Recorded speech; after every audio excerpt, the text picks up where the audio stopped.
हमने पहला मंत्र देख लिया था। पहला मंत्र देखिए ये वाला है ऊपर, ये जागृतः दूरम उदयति दैवम तत् उ सुप्तस्य तथैवैति दूरम गमम ज्योतिषाम ज्योतिः एकम तन्मे तत् मे मनः शिव संकल्पम अस्तु। ऐसा ये मंत्र था। कल बड़े विस्तार से इस मंत्र पर हमने चर्चा की, अपने मन को समझने का प्रयास किया कि हमारा मन कैसा है, कितने उत्तम गुण कर्म और स्वभाव वाला ये मंत्र है, क्षमा कीजिए मन है, और कितने व्यापक रूप से हमारा सहायक है ये सब चर्चाएं कल के मंत्र के माध्यम से हमने देखी थी। आज भी वैसी ही चर्चाएं होंगी मन को लेकर ही। इन 6 के 6 मंत्रों में ये मन आधार बना रहेगा, मन विषय बना रहेगा, इसी पर हम लोग बातें करते रहेंगे। देखिए आज का जो मंत्र है ये भी यजुर्वेद का ही मंत्र है, यजुर्वेद के 34वें अध्याय का दूसरा मंत्र। ये देखिए कल जो मंत्र था वो 34वें अध्याय का पहला मंत्र था। तो पहले एक बार इसका उच्चारण देखते हैं जल्दी जल्दी और फिर इसके गहन अर्थों पर बात करते हैं। आज मैं कई सारे ग्रंथों का संदर्भ आपके सामने लेकर आया हूँ। बहुत सारे ग्रंथों में इस मंत्र के शब्दों के अर्थों से संबंधित बातें मिलेंगी, प्रमाण मिलेंगे। तो पहला शब्द क्या है? ओम। दूसरा है ये न, ये नहीं बोलेंगे। क्या है? ये न। अगला शब्द है कर्माण्यपसो, कर्माण्य, कर्माण्य पसो, ऐसा है। तो बड़े ध्यान से समझेंगे इस शब्द को। एक बार फिर से देखिए, कर्माण णकार आधा है, कर्माण्य, कर्माण्य यहां तक ले लेंगे तो क्या बन जाएगा? कर्माण्य पसो, पसो, कर्माण्य पसो, कर्माण्य पसो, ऐसा ये शब्द हुआ। मनीषिणु, मनीषिणु, नकार पर दीर्घ ईकार और मूर्धन्य शकार पर ह्रस्व ईकार, तो दोनों का ध्यान रखेंगे। पहली मात्रा लंबी खींची जाएगी, दूसरी मात्रा जल्दी बोली जाएगी। मनीषिणु। अगला शब्द है यज्ञ, यज्ञ, तो यज्ञ होता है उसमें एक ही मात्रा और लगा दी, यज्ञ। कृणवंती, कृण, अब इसको कुछ लोग बोलते हैं कृणा, कृणवंती, कृणा, गलत उच्चारण है, कृणा नहीं कृण, क्योंकि णकार जो है आधा है। कृणवंती। अगला शब्द है विदथेषु। इस शब्द को बड़े ध्यान से देखेंगे। विद, विद नहीं है, नहीं तो कुछ लोग ऐसा हलंत लगा के बोलते हैं और क्या कहते हैं? विदथेषु। ऐसा नहीं उच्चारण करना। क्या बोलेंगे? विद, विदथेषु, थेषु। कई बार तो बहुत सारे लोगों को मैंने उच्चारण करते देखा, थ का ध बना देते हैं, ध, वेदाध्येषु, ऐसा, वो गलत है। वेदथेषु, थेषु, और आगे है मूर्धन्य शकार। वेदथेषु धीराः। ये थोड़ा आपको अजीब सा लग रहा होगा ये वाला फॉन्ट, ये घ नहीं है, ध है, ऐसे। धीराः। यद पूर्वम, यद पूर्वम नहीं, यद पूर्वम, यद पूर्वम, यक्षमन्तः, यक्षमन्तः, प्रजानाम, प्रजानाम, और आगे का तो आपको पता ही है, तन्मे मनः शिव संकल्पमस्तु, ऐसा है। तो एक बार इसका उच्चारण प्रवाह से देख लीजिए, फिर इस पर चर्चा करते हैं। ओम येन कर्माण्यपसो मनीषिणो यज्ञे कृण्वन्ति विदथेषु धीराः यद पूर्वं यक्षमन्तः प्रजानां तन्मे मनः शिव संकल्पमस्तु। तो ये हुआ इस मंत्र का उच्चारण। अब इसके कुछ संधि विच्छेद देखते हैं जहां हमें आवश्यकता पड़ेगी। सबसे पहला शब्द है ओम, ये तो ऐसे ही रहेगा। ये न, ये भी ऐसा ही रहेगा। अगला शब्द देखिए कर्माण्यपसो, आप लिख लीजिए। इसमें कैसे लिखेंगे? कर्माण्यपसो को ऐसे तोड़ेंगे, कर्माणी, कर्माणी जमा अपसः, तो क्या बनेगा? कर्माण्यपसः, यह कर्माण्यपसो। कर्माणी और अपसः ये दो शब्द इसमें रखे हुए हैं। अगला शब्द है मनीषिणो, मनीषिणो, तो इसको कैसे, इसको क्या बोलेंगे? मनीषिणः। तो ये तो ऐसे ही रहेगा, ये कुछ नहीं बदलेगा। अगला शब्द है यज्ञ, ऐसा ही रहेगा। कृण्वन्ति, ये भी ऐसा ही रहेगा। विदथेषु और धीराः सब ऐसे रहेंगे, बिल्कुल ऐसे ही जैसे हैं। ये देखिए यद पूर्वम, बड़े ध्यान से समझेंगे इस शब्द को। यत और अपूर्वम, पूर्वम नहीं है, अपूर्वम शब्द है ये, तब इन दोनों को मिलकर बना यत पूर्वम। यद पूर्वम तो क्या बना, क्षमा कीजिए, यत और अपूर्वम को मिलके बना यद पूर्वम। बड़े ध्यान से समझेंगे इस वाले शब्द को, विच्छेद है ये, यत जमा अपूर्वम।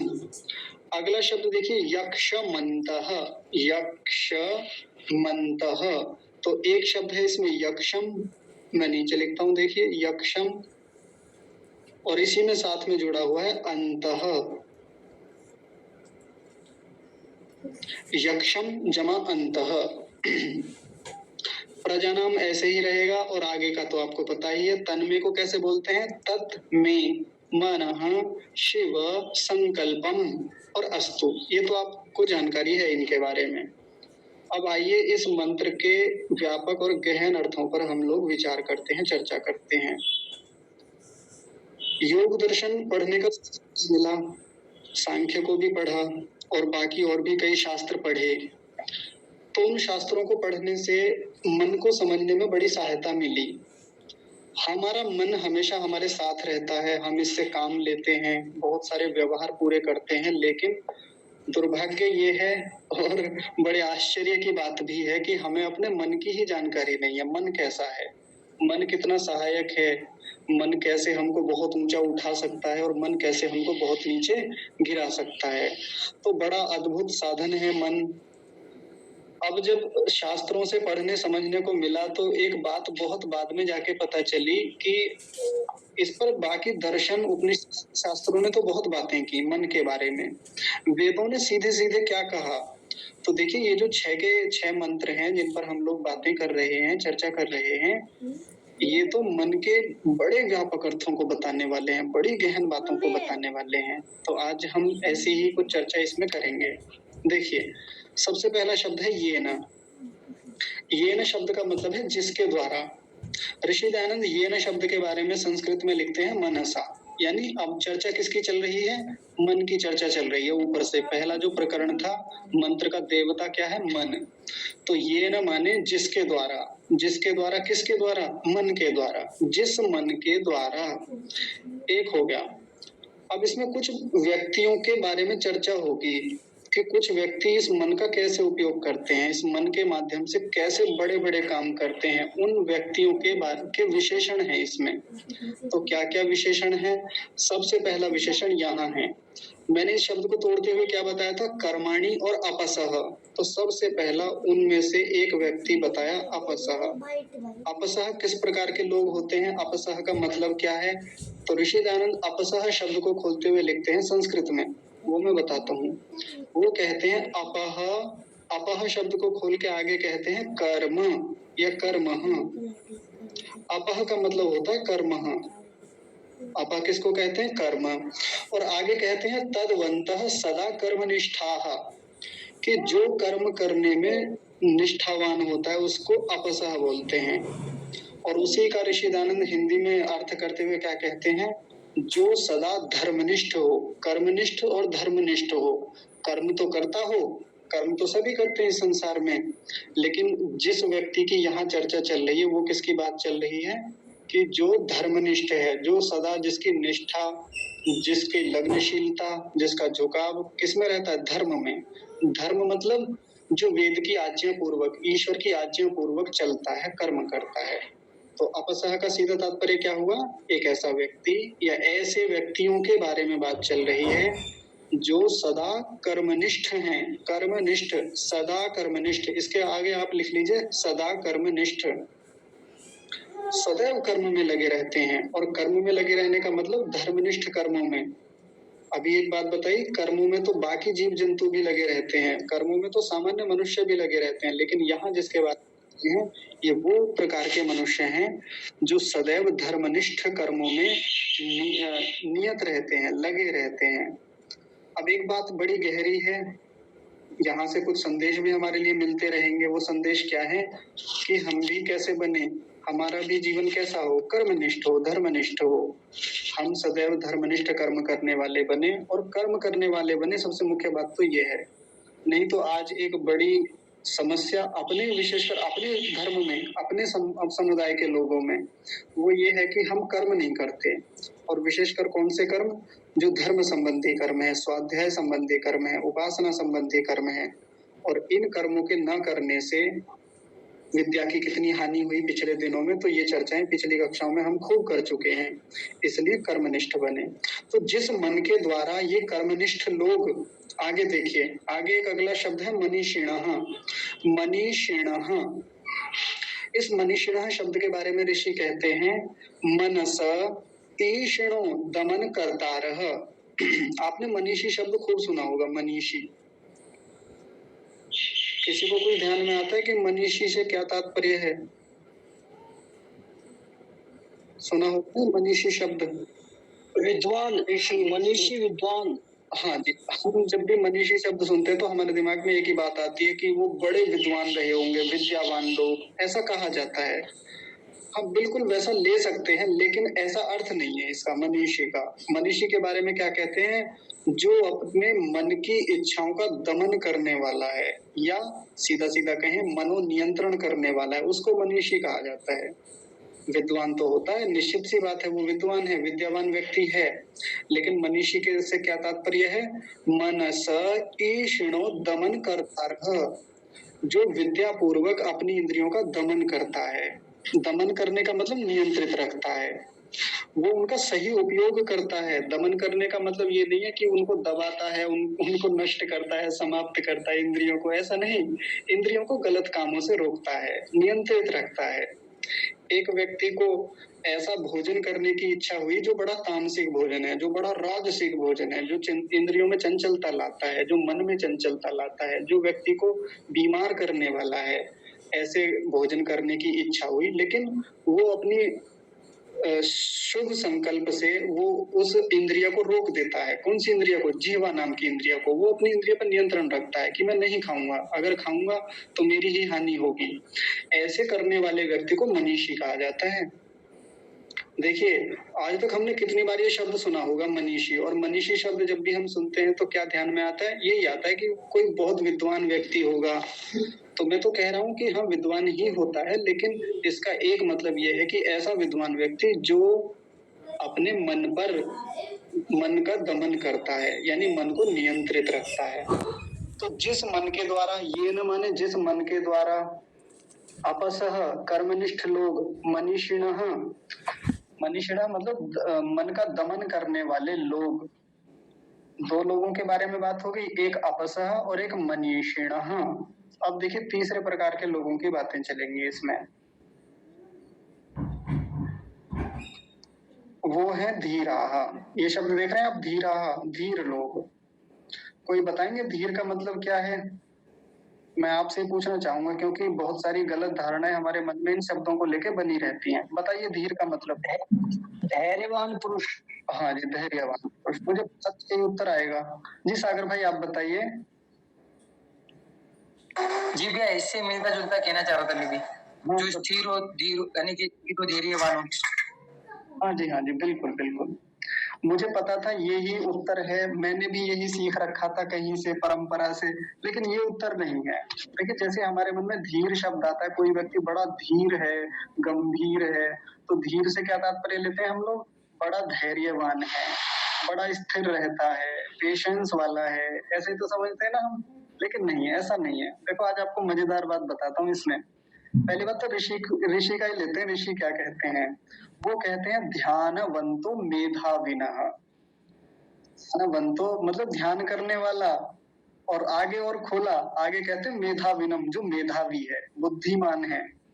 धीर का ये मतलब होता है। आपने धी शब्द तो सुना होगा, गायत्री मंत्र में धी, धीमहि, है ना, हमारी बुद्धियों को, या धियो, धियो में जो धी शब्द आता है वो भी बुद्धि से संबंधित ही है।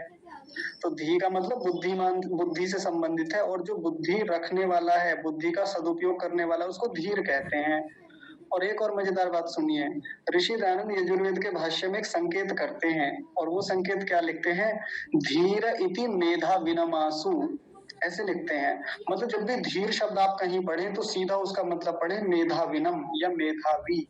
मेधाविनम शब्द आपने पहले भी पढ़ा था, तो उसको मेधावी कहेंगे। और मेधावी का मतलब क्या होता है, जो बुद्धिमान होता है, जो बुद्धि का सदुपयोग करता है, उसको मेधावी कहते हैं। एक और बड़ा कमाल का संदर्भ ऋषि दयानंद वहां पे लिखते हैं। देखिए बड़ा मजा आता है इन चीजों को देखने में, क्योंकि ऋषि दयानंद की भाषा ही ऐसी है, शैली ऐसी है। वो लिखते हैं कि निघंटू में जाके देखिए आप, निघंटू में 3रा अध्याय और 15वां खंड जो है उसमें जाके मिलेगा। वो क्या है, वहां बहुत सारे नाम बताए मेधाविनम शब्द के। मेधाविनम बहुत सारे शब्द हैं, तो उन्हीं मेधाविनम शब्दों में एक शब्द लिखा धीरह। ये जो धीरह शब्द मैंने लिख रखा है ना, ये धीर शब्द का पर्यायवाची होता है मेधाविनम या मेधावी। मतलब मेधावी और धीर एक ही बात है, दोनों बराबर हैं, इक्वल हैं। तो आज के बाद जब भी हमारे मन में धीर शब्द आए ना, तो उसका अर्थ वो नहीं लेना जो आज तक समझ रखा है। क्या समझ रखा है हमने, धैर्यवान, है ना, ऐसे ही तो समझते हैं ना। लेकिन धीर का मतलब धैर्यवान नहीं होता, धीर का मतलब है मेधावी। और साथ में क्या लिखा ऋषि दयानंद ने, एक और बड़ा कमाल का इसका अर्थ करते हैं। वो कहते हैं ध्यानवंतो, ध्यान करने वाला। जो ध्यान करने वाला है, जो उपासना करने वाला है, जो साधना करने वाला है, उसको भी धीर बोलते हैं। देखिए ये भी एक बड़ा बहुत सुंदर अर्थ ऋषि करते हैं। कई वर्ष पहले मैंने एक श्लोक पढ़ा था। इस समय सुमित जी हैं कक्षा में, जुड़े तो थे नहीं, सुमित जी नहीं है। सुमित जी को मैं इसलिए कह रहा हूँ क्योंकि अभी कुछ दिन पहले वो मुझसे कुछ पूछ रहे थे, तो वो मुझसे पूछ रहे थे कि स्व मंतव्य प्रकाश जो ऋषि दयानंद की पुस्तक है उसका पीडीएफ भेज दीजिए। तो मैंने कहा ठीक है मैं भेजता हूँ। लेकिन मैंने फिर उन्हें कहा कि सत्यार्थ प्रकाश में सबसे पीछे जाइए आप, जहाँ 14वां समोल्लास अंत हो गया, तो वहां पे आपको स्व मंतव्य प्रकाश नाम के 4-5 पेज मिलेंगे। तो उस स्व मंतव्य प्रकाश में ऋषि दयानंद एक कोटेशन देते हैं। कोटेशन मतलब एक उद्धरण, एक प्रमाण, एक श्लोक देते हैं। किसका, भर्तृहरि महाराज का। और वो भर्तृहरि महाराज का श्लोक मैंने कई साल पहले याद किया था। वो क्या श्लोक है, स्कूलों में भी पढ़ाया जाता है प्रायः। वो लिखते हैं वहां पर, निंदन्तु नीति निपुणा यदि वास्तुवन्तु लक्ष्मी ही समाविशतु गच्छतु वा यथेष्टम अद्यैव वा मरणमस्तु युगान्तरे वा न्यायात् पथः प्रविचलन्ति पदन्न धीराः। ये मैंने आपको क्यों सुनाया, समझ गए होंगे आप। तो सबसे अंत में एक शब्द है धीराः, बिल्कुल यही शब्द है, जैसा यहाँ है ना वैसे ही वहां भी है। तो एक बार उस श्लोक का अर्थ समझ लीजिए। वो क्या कह रहे हैं कि नीति में निपुण लोग, बुद्धिमान लोग, चाहे तो स्तुति करें, चाहे निंदा करें, किसी की भी निंदा करें, लक्ष्मी आए या चली जाए, यानी धन आए चाहे चला जाए हमारे पास से, आज मरे या युगों बाद मरे, लेकिन जो धीर लोग होते हैं ना, वो अपने पथ से कभी विचलित नहीं होते। न्यायात पथः प्रविचलन्ति पदम न धीरा, वो अपने मार्ग से, न्याय के मार्ग से कभी विचलित नहीं होते। कौन लोग नहीं होते, धीर लोग। उनकी चाहे कितनी निंदा करिए, कितनी स्तुति करिए, उनकी कितनी बुराई कर लीजिए, उनके मुंह पे चाहे कितनी प्रशंसा कर लीजिए। जैसे कई बार होता है ना, कक्षा में आके करते हैं, आप तो बड़े महान हैं, आपके जैसा तो पूरे संसार में कोई नहीं है ना। चाहे कोई आके बुराई कर ले कि आपके जैसा दुष्ट कोई नहीं है, आप तो ऐसे हैं जी, वैसे हैं। वो उस व्यक्ति के पास चाहे लक्ष्मी आए चाहे चली जाए, वो व्यक्ति अचानक से बहुत गरीब हो जाए या उसकी लॉटरी लग जाए, वो खूब लखपति करोड़पति बन जाए, अरबपति बन जाए, चाहे वो आज मरे, आज मृत्यु आती हो, आज आ जाए, कल आती हो, कल आ जाए मृत्यु, लेकिन ऐसा व्यक्ति, कौन व्यक्ति, जो धीर है, वो कभी अपने पथ से कभी विचलित नहीं होता। तो वो धीर व्यक्ति क्या होता है, किसको कहते हैं धीर, जो मेधावी होता है, जो बुद्धिमान होता है, जो बुद्धि का सदुपयोग करना जानता है, उसको कहते हैं धीराः। और वो कभी अपने न्याय के पथ से विचलित नहीं होता, तब उसको धीर कहा जाता है। और धीर व्यक्ति सामान्य व्यक्ति नहीं होता। ठीक है जी। तो ये हमने देखा धीराः शब्द का। तो ये न माने जिस मन के द्वारा, अपसह माने सदा कर्मनिष्ठ लोग जो हैं, मनीषिणः, जो इंद्रियों का दमन करने वाले मनीषी लोग हैं। धीराहा, धीराहा मतलब ध्यान करने वाले बुद्धिमान लोग। यज्ञ, यज्ञ आदि कर्मों में, यज्ञ आदि कर्मों में, यज्ञ का मतलब क्या होता है, इसको यज्ञ को भी खोला ऋषि दयानंद ने और यज्ञ के बारे में बड़ी शानदार चीज लिखी। देखिए क्या लिखते हैं, अग्निहोत्रादौ धर्मेण संगत व्यवहारे योगाभ्यासे वा। देखिए यज्ञ शब्द का तात्पर्य पिछले दिनों काफी खोला गया, लेकिन आज इस संदर्भ में ऋषि दयानंद यज्ञ को और विस्तार देते हैं और क्या कहते हैं, यज्ञ को उन्होंने पहला शब्द क्या लिखा, अग्निहोत्रादौ, अग्निहोत्र का जो कर्म करते हैं ऐसे लोग। अग्निहोत्र तो आप समझते हैं जिसकी चर्चा हमने पिछले कई महीनों से की, वो अग्निहोत्र ही था। धर्मेण संगत व्यवहारे, धर्म के द्वारा जो संगत व्यवहार किया जाता है, धर्म के द्वारा जो उत्तम व्यवहार करते हैं ना हम लोग, उसको भी यज्ञ ही कहा जाता है। कोई व्यक्ति धर्मानुकूल होके किसी की सहायता करता है, किसी का उपकार करता है, किसी के साथ उत्तम व्यवहार करता है, अपने परिवार को उत्तमता से चलाता है, मित्रों के साथ अच्छा व्यवहार रखता है, शालीन व्यवहार रखता है, गुरु का शिष्य के प्रति, शिष्य का गुरु के प्रति, माता का पुत्र के, पिता का पुत्र के या पुत्र का पिता के प्रति, ये सब संगत और धर्मयुक्त व्यवहार हैं, इनको भी यज्ञ ही कहा जाता है। देखिए बहुत कमाल की बात ऋषि ने लिखी। और क्या कहा, योगाभ्यासे वा, वा मतलब अथवा योगाभ्यासे, तो योग का जो अभ्यास किया जाता है, जो हम ध्यान करते हैं, योगाभ्यास वो योगाभ्यास नहीं जो आज दिख रहा है आपको विश्व योग दिवस पर। विश्व योग दिवस पर सोशल मीडिया किस चीज से पटा हुआ है, जिसमें सब लोग आसन कर रहे हैं, व्यायाम कर रहे हैं और उसको कह रहे हैं कि ये हम योगाभ्यास कर रहे हैं। वो योगाभ्यास नहीं होता। योगाभ्यास होता है समाधि के लिए किया जाने वाला अभ्यास, परमात्मा की प्राप्ति के लिए किया जाने वाला ध्यान का अभ्यास, प्रत्याहार का अभ्यास, धारणा का अभ्यास, ध्यान का अभ्यास, वैराग्य का अभ्यास, निरंतर चिंतन मनन का अभ्यास, उसको कहा जाता है योगाभ्यास। ये योगाभ्यास नहीं होता, ये थोड़ा उछल कूद कर लेना, आसन व्यायाम कर लेना, ये योगाभ्यास नहीं, ये तो व्यायाम का अभ्यास होता है। तो योगाभ्यास ऋषि किसको कहते हैं, यज्ञ को। यज्ञ के व्यवहारों में, यज्ञ आदि व्यवहारों में। और एक शब्द हो रहा है विदथेषु, विदथेषु सप्तमी विभक्ति है। विदथेषु के बारे में क्या लिखते हैं, विज्ञान युद्धादि व्यवहारेषु, ऐसा लिखा। विदथेषु का तात्पर्य क्या लिखा, फिर से समझिए, विज्ञान युद्धादि व्यवहारेषु, विज्ञान और युद्ध आदि व्यवहारों में। विज्ञान क्या हो गया, आप समझते हैं, विज्ञान मतलब विशेष ज्ञान, यानी ज्ञान आदि कर्मों की प्राप्ति का जो सारे कर्म होते हैं वैसे कर्म, और साथ में युद्ध और लिखा, युद्ध, युद्ध आदि व्यवहारों में। युद्ध का व्यवहार कैसा होता है, तो एक युद्ध तो बाह्य युद्ध होता है, आपने देखा होगा, बाहर किसी से लड़ाई हो गई, पीट के आ गए, मार के आ गए, बहुत सारे लोगों की मृत्यु हो गई, ऐसा युद्ध बाहर का युद्ध होता है। लेकिन यहाँ जिस युद्ध के बारे में बात चल रही है वो युद्ध है आंतरिक युद्ध। और आंतरिक युद्ध वो वाला नहीं जो देश के भीतर आंतरिक सुरक्षा को लेके जो खतरा होता है, वो नहीं, हमारे मन का जो युद्ध है भीतर का। आपने देखा होगा कई बार व्यक्ति के जीवन में ऐसे क्षण आते हैं, विशेषकर युवावस्था में, और युवावस्था में एक स्थिति ऐसी आती है जब वो आकर्षण के जाल में फंसता है, जब वो प्रेम प्यार इन सब चीजों की ओर मुड़ता है, जाता है, तो उसके जीवन में ये जो होता है ना, ये युद्ध, विदथेषु, ये वाला व्यवहार बहुत देखने में आता है, ये वाला युद्ध बहुत चलता है। क्या करूं, किधर जाऊं, यही समय तो करियर बनाने का है और यही समय प्रेम का भी है, यही दिन प्यार के हैं और यही दिन टंकार के भी हैं, है ना। इन्हीं दिनों में तो कलम उठाई जाती है, इन्हीं दिनों में फूल उठाए जाते हैं और इन्हीं दिनों में तलवार भी उठाई जाती है। तो बड़ा युद्ध चलता है किसी व्यक्ति के भीतर। तो इस प्रकार के युद्ध आदि व्यवहारों में, और बाहर का युद्ध भी ले लेंगे इससे। तो पहला क्या बताया था, एक तो विज्ञान और एक युद्ध आदि के जो व्यवहार हैं, उन सब व्यवहारों में कर्माणि, ये कर्माणि शब्द है ना, कर्माणि मतलब कर्मों को, कृण्वन्ति माने करते हैं,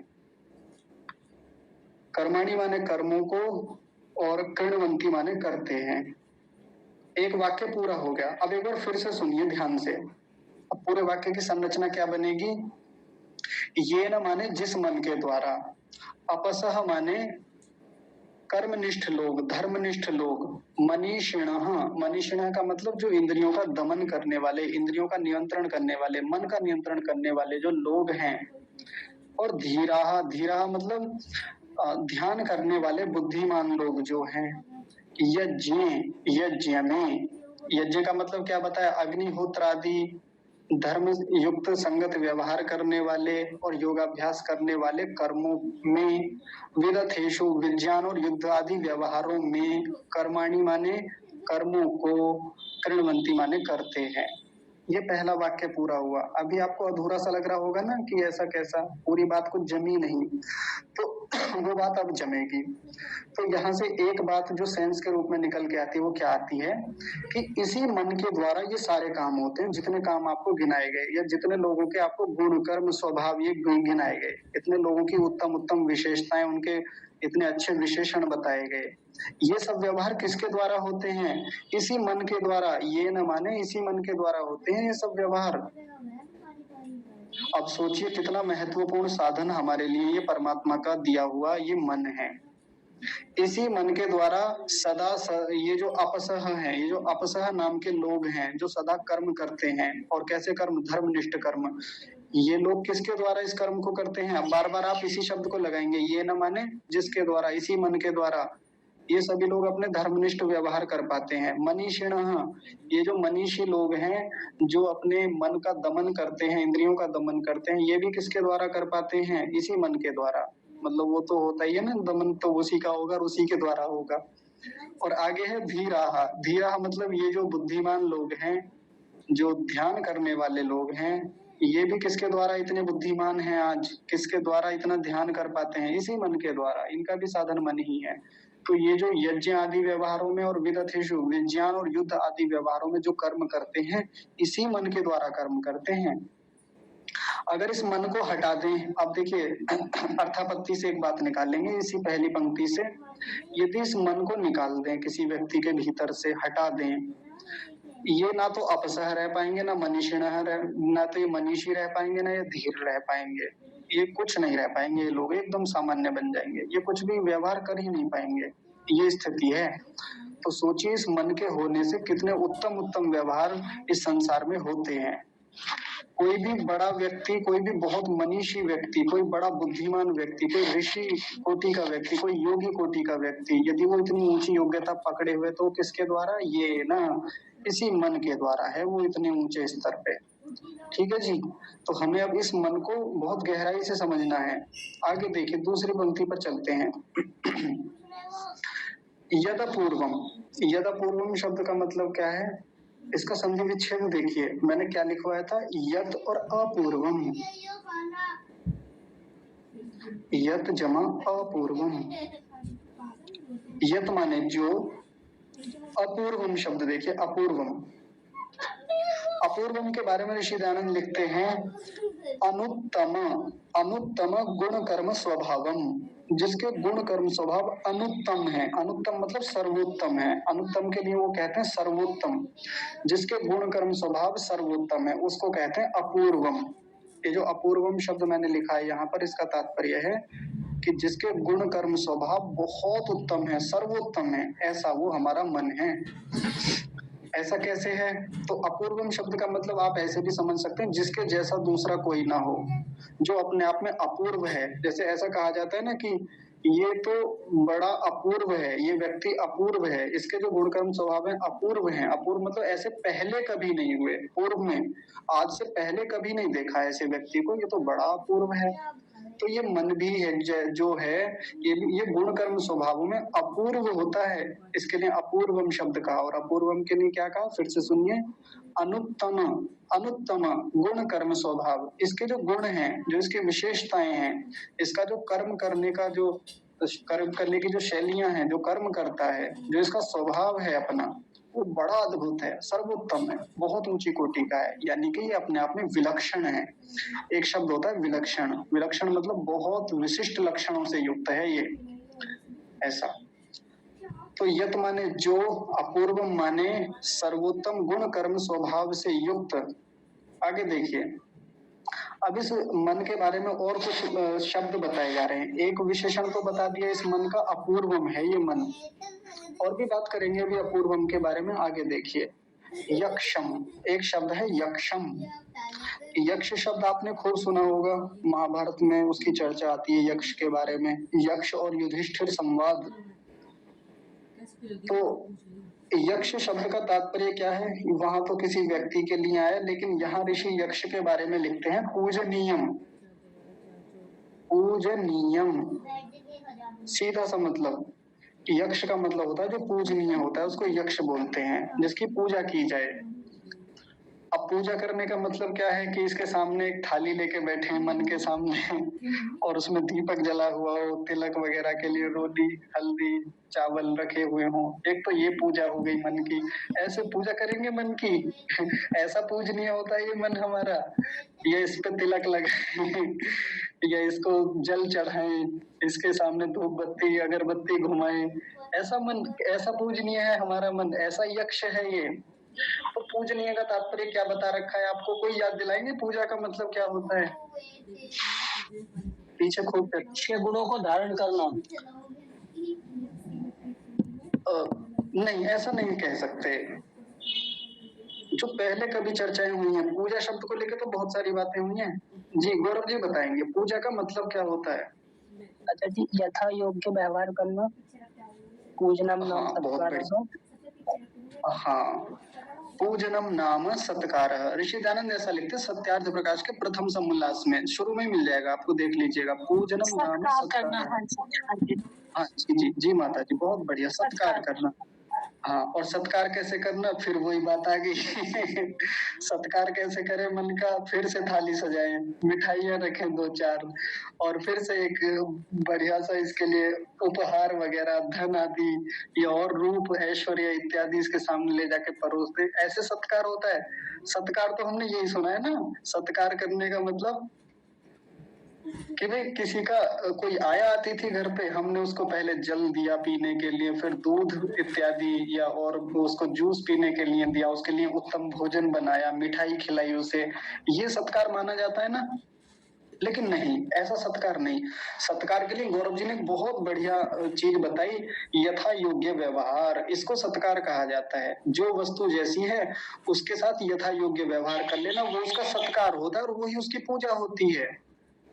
पूजा को ही सत्कार कहते हैं, पूजा बराबर सत्कार, ये पूजा और सत्कार एक ही चीज है। कोई व्यक्ति घर पे आया तो उसकी पूजा ऐसे थोड़ी होती है कि थाली लेके खड़े होंगे तो ही पूजा होती है। पूजा का मतलब जब वो आया उसको बैठाया, पानी वानी पिलवाया, उसको खिलाया पिलाया, ध्यान रखा, उससे बातचीत की, विनम्र व्यवहार रखा, ये सब उसका सत्कार ही होता है। चोर आया तो चोर की भी पूजा भी होगी, उसके साथ भी सत्कार ही होगा। सत्कार मतलब यथा योग्य व्यवहार, उसको डंडे से किया जाएगा, उसको लाठी से, उसको पुलिस को बुला के उसका व्यवहार कर सत्कार किया जाएगा। कोई डकैत चोर लुटेरे बदमाश कोई भी आ जाए तो उनका भी पूजा ऐसी होती है उनका भी सत्कार ऐसे ही होता है, मतलब यथा योग्य व्यवहार। और मैंने कितनी बार बताया कि जैसे मेरे घर में सामने कोई पुस्तक रखी है, पुस्तक का कैसे सत्कार करूं, कैसे पूजा करूं, तो सीधी सी बात है उसका पहले ध्यान रखूं मैं अच्छे से, वो फटे ना, धूल ना लगे उसके ऊपर, कीड़े ना लगे उसमें, और मैं उसे पढ़ूं। वो पुस्तक की पूजा तभी है जब मैं उसे पढ़ूं, उससे यथा योग्य लाभ लूं, यथा योग्य व्यवहार रखूं उससे। नहीं तो केवल उसको माथे से लगा लेने से उसकी पूजा नहीं होती। ऐसे तो कितना भी लगाते रहिए जीवन में कभी ज्ञान नहीं आएगा। तो पूजा क्या हो गई, यथा योग्य व्यवहार। अब देखिए ये मन क्या है, पूजनीय है, पूजा करने योग्य है। अब पूजा करने योग्य का मतलब, पूजा करने का सीधा सा मतलब है कि सत्कार करने योग्य है, और सत्कार करने का मतलब जो गौरव जी ने बताया यथा योग्य व्यवहार करने योग्य है। इसका जितना उपयोग किया जाए ना उतना कम है। इससे तो जितना निचोड़ लिया जाए इस मन को, जितना खींच लिया जाए इसमें से, जितना उपयोग कर लिया जाए उतना ही कम है। ऐसा मन दिया परमात्मा ने, पूरा जीवन भर काम करता रहेगा, कभी नहीं थकता। देखिए हम प्रतिदिन 24 घंटे एक दिन में होते हैं और उसमें से हम 8 घंटे सो जाएं और बाकी समय में हम काम करते रहें, तो भी 16 घंटे यदि हम काम करते हैं, सारे व्यवहार करते हैं, फिर भी शरीर को एक आवश्यकता होती है कि वो थक गया है, अब इसको विश्राम चाहिए, कुछ भी करके विश्राम चाहिए। आप विश्राम नहीं भी देंगे ना, अपने आप नींद आ जाएगी, अपने आप ये शरीर लुढ़कने लगेगा, एक ओर को पलट जाएगा, आंखें बंद होने लगेंगी। ये शरीर का सामान्य धर्म है। लेकिन आपने मन को देखा है कभी थकते हुए? मन कभी नहीं थकता। करने को लगता है कि अरे आज तो मन बड़ा भारी सा है, थक गया है, वो बाकी व्यवहार है, बाकी चीजों के कारण से ऐसा हुआ है, प्रतीत होता है, लेकिन मन कभी नहीं थकता। तो ये जो मन निरंतर इतना काम करता है हमारे लिए, तो फिर इसकी जमकर पूजा की जाए। और जमकर पूजा कैसे की जाए?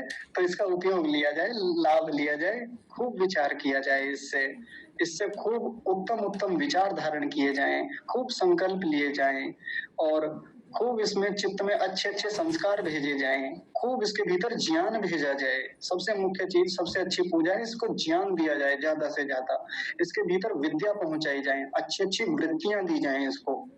ये है इसका भोजन, ये है इसकी पूजा, ये है इसका सत्कार। गौरव जी कुछ कह रहे हैं आप? आदमी मन थकता नहीं है तो फिर जैसे कुछ कार्य करते हैं तो पर एक कुछ क्षणों के बाद बोलता है अब नहीं करना है, बाद में करेंगे। हाँ, तो वो भी शरीर ही थकता है मुख्य रूप से, वो भी शरीर का जो फिजिकल पार्ट है वो ही थकता है, उसमें मन थकता ही नहीं है।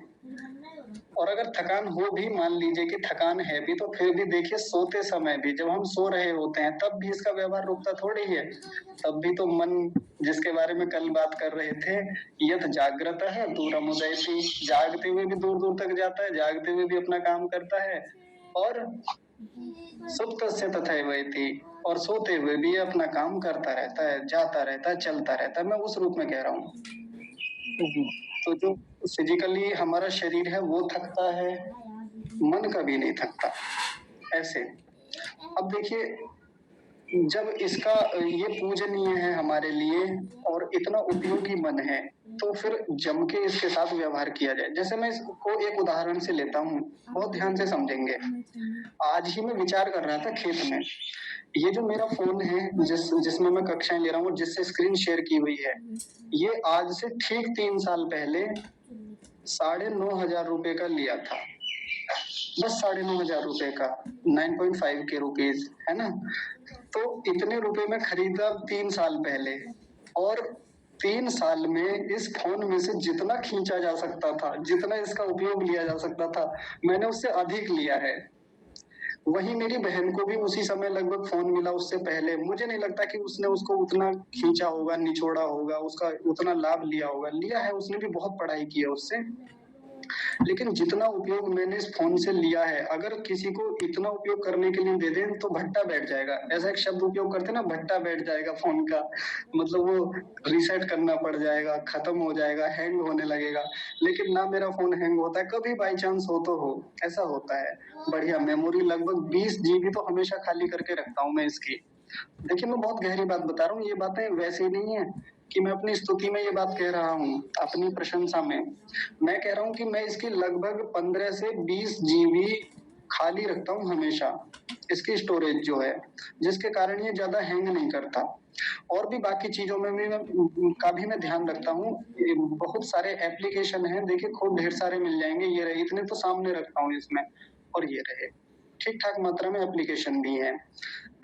इतनी होने के बाद भी कब कितना स्टोरेज इसके लिए खाली छोड़ना है, कितना इसमें डेटा रखना है, डेटा को किधर मैनेज करना है, यूट्यूब पर रखना है या ड्राइव में रखना है या अन्यत्र स्थानों पर ईमेल पे डाल के रखनी है चीजें, संदेश कहाँ रखने हैं, अगर कुछ डिलीट भी हो जाए तो। ये इसका यथा योग्य उपयोग है इस फोन का। और मैं अपने फोन को लेकर इस रूप में आश्वस्त रहता हूँ, जैसे एक दिन मेरे रात्रि में हम खेत में थे, तो एक व्यक्ति आया, वो कहने लगा कि भैया अपना फोन दिखाना, और वो फोन को लेकर दूर चला गया, बात करने लगा, और बात करते करते वो फोन में कुछ छेड़ने लगा, कुछ करने लगा इसमें। तो मेरी माँ कहने लगी कि देख देख वो कुछ कर रहा है, वो कुछ करना ले, फोन में कभी कुछ कर दे। मैंने कहा माँ, मेरी इच्छा के बिना नहीं कर सकता वो कुछ भी, जबकि लोग कुछ नहीं है इसमें, उनका कर ही नहीं सकता, वो क्या करेगा इसमें, और जबकि सब कुछ है इस फोन में, सारा डेटा भी है, लेकिन वो कर ही नहीं सकता। क्योंकि मैंने सब चीजों को ऐसे मैनेज किया हुआ है। तो कुल मिला के कितने ही लोग पढ़े हैं इस फोन से, कितनी ही कक्षाएं पिछले 1 वर्ष से तो लगातार कक्षाएं चल रही हैं, और ऑनलाइन कक्षाएं इसके अलावा भी बहुत सारी होती हैं। पूरा दिन खेत में चलता है, पूरा दिन चलता रहता है, और यूट्यूब चलता है खेत में भी। ये नहीं कि बस वो ऑडियो फॉर्मेट में चलता है, विजुअल फॉर्मेट में ये फोन चलता है। इसके अलावा भी बहुत सारे चित्र बनाना, वीडियो एडिटिंग करना, ये सब काम केवल इसी फोन से चलते हैं। बात क्या बताना चाह रहा हूँ, मुख्य बात क्या है कि ये फोन मेरे लिए पूजनीय है, ये भी मेरे लिए एक यक्ष की तरह है, ये पूजा करने योग्य है। मैं इसकी यथा योग्य पूजा करता हूँ, ध्यान रखता हूँ इसका। और मुझे नहीं लगता इतने सस्ता फोन, लगभग 9,500 का फोन को इतने दिन खींच ले। खींचने को वो व्यक्ति खींच सकता है कि बस फोन आ गया, फोन सुन लिया, फोन मिला लिया, फोन काट दिया, 2-4 गाने सुन लिए, थोड़ा बहुत यूट्यूब चला लिया, इतने तक तो चल जाएगा वो 10 साल भी बढ़िया से चल जाएगा, धूमधाम से। लेकिन जितना मैं इसको निचोड़ता हूँ, मुझे नहीं लगता कोई 1 साल से ज्यादा खींच पाएगा। और जबकि पानी चलाते हुए खेत में बारिश आ जाए, कुछ भी आ जाए, गिर जाए फोन, कभी उसका खराबी में होने नहीं देता। ये मामला जब हम फोन के साथ यूज करते हैं, लैपटॉप के साथ, या हमारे जितने भी इलेक्ट्रॉनिक गैजेट्स होते हैं, जब हम उनके साथ इतना ध्यान रखते हैं, उनका खूब निचोड़ते हैं, यथा योग्य व्यवहार रखते हैं, सत्कार करते हैं, पूजा करते हैं, ये जो मन है इसके साथ ऐसा क्यों नहीं? इस मन की पूजा क्यों नहीं करते हम? अपना कोई लैपटॉप खरीद के लाया तो बड़ा ध्यान रखते हैं हम लैपटॉप का, बड़ा साफ करके रखेंगे। शुरू में ना तो व्यक्ति को लैपटॉप के साथ जो बैग मिलता है ना, बड़े संभाल के रखेगा, उसमें झाड़ पूछ के, और वो उसके साथ जो बाकी वो और चीजें आती है ना उनको रखेगा। कीबोर्ड के ऊपर वो एक आता है रबड़ का, कुछ ऐसा आता है, वो उसको ढक के रखेगा, धूल न चली जाए उसमें, बटनों में, बाकी स्थानों पे भी। चार्जर को बड़ा संभाल के रखेगा, क्यों? महंगा है, बड़ा उपयोगी लगता है उसको। अगर कुछ हो गया, पानी में गिर गया, जरा सी इसने सील पकड़ ली, सीलन पकड़ ली, तो बेकार हो जाएगा, भीतर से ये हो जाएगा, वायरस आ जाएगा, बड़ा ध्यान रखता है उसका। तो जितना महंगा हमारा लैपटॉप है, उससे बहुत महंगा हमारे लिए हमारा मन है, क्योंकि मन ऐसे ही नहीं मिला फ्री में। कोई सोचे कि परमात्मा ने ऐसे ही दान में दे दिया दान में नहीं मिला, बहुत मेहनत की है हमने इस मन के लिए, इस मन के लिए बहुत तप किए हैं हम लोगों ने, बहुत कर्म किए, तब परमात्मा ने ये मन हमको प्रदान किया है। हमारी कमाई है, स्व है, ये हमारा संपत्ति है, ये मन हमारा।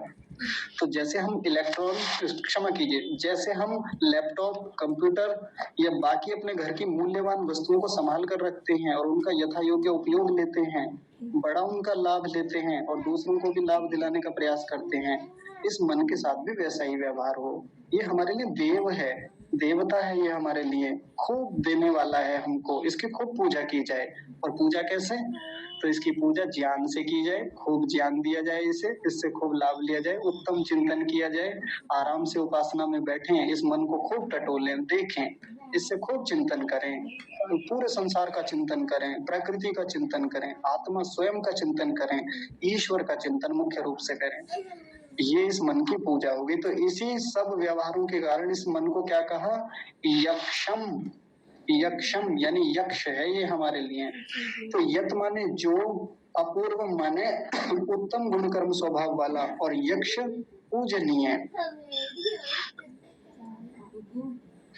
आगे देखिए, 2 शब्द बचे इस पंक्ति में, अंतः और प्रजानाम। तो पहले प्रजानाम शब्द को लेंगे। प्रजानाम शब्द के बारे में ऋषि दानंद बहुत सुंदर भाष्य करते हैं। प्रजानाम शब्द से आप तो सीधा समझ रहे होंगे कि प्रजानाम का मतलब प्रजा, मनुष्य, लोग, जनता, ये तो आएगा, लेकिन नहीं, ऋषि दानंद एक बड़ा कमाल का शब्द इसके लिए लिखते हैं। वो लिखते हैं प्राणी नाम। प्राणी नाम, प्राणी नाम का मतलब सभी प्राणियों में, और अंतः माने उनके मध्य में स्थित होता है, विराजमान होता है। ठीक है जी। तो जो अपूर्व है, जो यक्ष है, और जो सभी प्राणियों में के मध्य में, अंतः मतलब मध्य में, या उनके हृदय में, उनके भीतर, अंतः का मतलब उनके मध्य, भीतर, अंदर, ये स्थिर है, या उनके अंदर है, इतना भी ले सकते हैं। ऐसा जो मन है, तत् में, तत् माने वह, देखिए ऊपर यत शब्द है, यत माने जो, तत् माने वो या वह।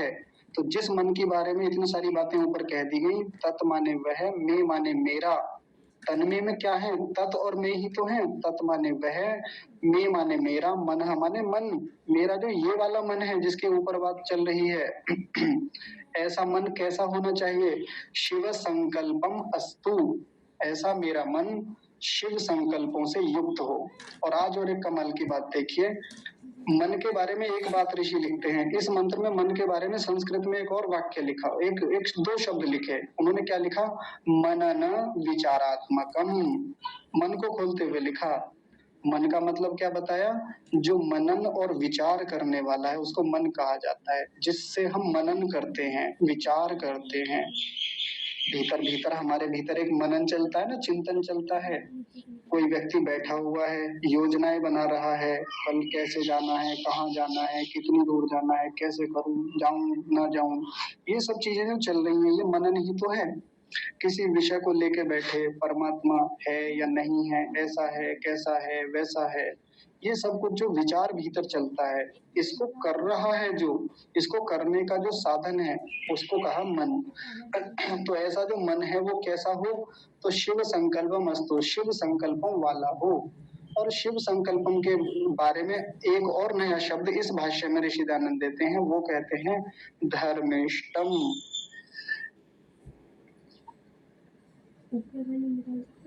ऐसा कहा इसके बारे में धर्मिष्ठम। तो धर्मिष्ठम का, क्षमा कीजिए, रेफ भी है ऊपर, धर्मिष्ठम। धर्मिष्ठम का मतलब धर्म की इष्टि करने वाला, धर्म की इच्छा करने वाला। जो धर्म की इच्छा करने वाला होता है उसको भी, जैसे मैंने कल बताया था, संकल्प शब्द का मतलब क्या होता है, इष्ट यानी इच्छा। और यहाँ शिव के लिए कहा धर्म। तो शिव संकल्प को हम धर्मिष्ठम भी बोल सकते हैं, कि ऐसा मेरा मन धर्म की इच्छा करने वाला बने।